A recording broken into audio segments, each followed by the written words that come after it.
ଜଗନ୍ନାଥ ଦର୍ଶକ ବନ୍ଧୁ, କିଏ କହୁଛି ଆମ ଦେଶର ଭବିଷ୍ୟତ ସୁରକ୍ଷିତ ଅଛି?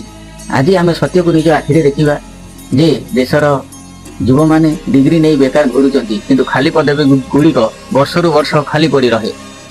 ଯେଉଁଠାରେ ଚାଷୀ ଦିନ ରାତି ପରିଶ୍ରମ କରେ, କିନ୍ତୁ ତାଙ୍କର ଫସଲର ଠିକ୍ ଦାମ ମିଳେ ନାହିଁ।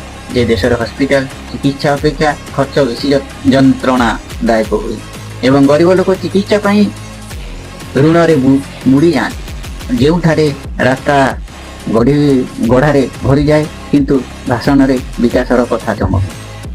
ଯେ ଦେଶରେ ପ୍ରଶ୍ନ କଲେ ଦୋଷୀ ମନାଯାଏ ଏବଂ ଚୁପ୍ ରହିଲେ ସବୁକିଛି ଠିକ୍ ବୋଲି ଧରାଯାଏ। ଯେଉଁଠାରେ ଯୁବକମାନେ ନିଜ ଦକ୍ଷତା ଠାରୁ ଅଧିକ ଫେଲୁଅର ଗଣନାରେ ବ୍ୟସ୍ତ ହେଉଛନ୍ତି। ଯେଉଁ ଦେଶରେ ନେତାମାନେ ଭବିଷ୍ୟତର ସ୍ୱପ୍ନ ଦେଖନ୍ତି, କିନ୍ତୁ ବର୍ତ୍ତମାନ ସମସ୍ୟାକୁ ଅଣଦେଖା କରନ୍ତି, ସେହି ଦେଶର ଭବିଷ୍ୟତ କେମିତି ଗଢ଼ିବ? କିନ୍ତୁ ଆଶା ଏ ଯାବତ୍ ବଞ୍ଚି ଅଛି। ଯଦି ଆମେ ପ୍ରଶ୍ନ କରିବା, ଆରମ୍ଭ କରିବା, ଯଦି ଆମେ ସଚେତନ ହେବା, ଯଦି ଆମେ ନିଜ ଅଧିକାର ପାଇଁ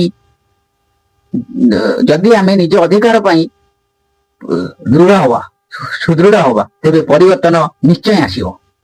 ନହେଲେ ଆମେ କେବଳ ଦର୍ଶକ ହୋଇ ରହିଯିବୁ ଏବଂ ଆମ ଭବିଷ୍ୟତ ଆମ ଆଖି ଆଗରେ ହରାଇଯିବ।